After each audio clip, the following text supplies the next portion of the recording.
নমস্কার, স্বপ্ননায়ক স্বপ্ন কি আজাদি ইউটিউব চ্যানেলে আপনাদের সবাইকে স্বাগত জানাই। আর একবার আপনাদের সবাইকে কৃতজ্ঞতা জানাবো, কেন কি আমাদের এই চ্যানেলকে সাবস্ক্রাইব করার জন্য এবং এই চ্যানেলের ভিডিওগুলোকে দেখার জন্য এবং শেয়ার করার জন্য। আজকে ফ্রেন্ড, একটা খুব ইম্পর্টেন্ট বিষয় নিয়ে কথা বলবো।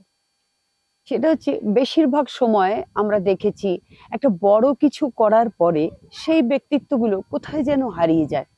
একবারও কি আমরা ভেবেছি কোথায় তারা হারিয়ে যায়? এত বড় বড় অ্যাচিভমেন্ট, কিন্তু তারপরে দেখা যায় তারা আর কোথাতেও নেই। এগুলো আমরা ফিল্মের জগতে অনেক সেলিব্রিটিদেরকে নিয়েও আমরা দেখেছি, কিংবা আমরা প্লেয়ারদেরকে দেখেছি আমরা সবাই। এরকমই একটা ইনসিডেন্টের কথা বলি। অ্যাপোলো 1-এর অ্যাস্ট্রোনট অলড্রিন, যিনি part of the first space ক্রিউতে ছিলেন। কি হলো, উনি চাঁদে অভিযান করেছিলেন এবং চাঁদের বুকে উনি 3 মিনিট হেঁটেছিলেন। আজকে তার জীবনে কি আছে? আপনারা শুনলে অবাক হবেন, জানলে অবাক হবেন। আজকে তার জীবনে যেটা আছে, অ্যালকোহলিজম এবং ডিপ্রেশন।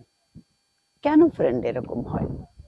তার মুখেই শোনা গেছিল কি বলছে, যে যখন একটা মানুষ কোনো বড় কিছু অ্যাচিভ করার জন্য এগোয় না, অনেকদিন ধরে সে প্ল্যান করে ওই জিনিসটার উপরে, অনেক দিন ধরে সে শুধু প্ল্যান না, সেই অনুযায়ী তার অ্যাকশন অ্যাক্টিভিটিস হতে থাকে। এবং যে মুহূর্তে সেই জায়গায় সে পৌঁছায়, ওনাদের মতে কি হচ্ছে, একটা মহাজাগতিক একটা ডিসলেশন, ম্যাগনিফিকেন্স ডিসলেশন। মানে কি? মহাজাগতিক শূন্যতা। সেটা একটা মানুষ বছরের পর বছর, কেউ হয়তো 10 বছর, কেউ হয়তো 20 বছর, কেউ হয়তো 30 বছর এক একটা মিশনের জন্য যান লইয়েছে। আর তারপরে সেখানে পৌঁছানোর পরে তাদের কাছে একটা শূন্যতা, মহা শূন্যতা। আর ওই শূন্যতার পরে, ওই অ্যাচিভমেন্টের পরে তাদের কাছে আর কিচ্ছু থাকে না, তখন শুধু থাকে ডিপ্রেশন। তাই বলবো ফ্রেন্ড, এর সলিউশন কি আছে? এর একটা বড় সলিউশন আছে। কখনো নিজের কোনো অ্যাচিভমেন্টে সেটেল করবেন না।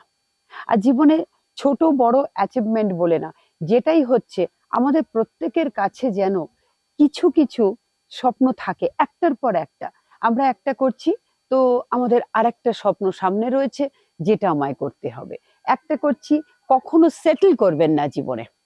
সেটেল করা নেই, এভার এন্ডিং প্রসেস থাকবে একটা কিছু অ্যাচিভ করার। কিসের জন্য? শুধু কি স্বপ্ন অ্যাচিভ করব? না, নিজেকে ভালো রাখার জন্য।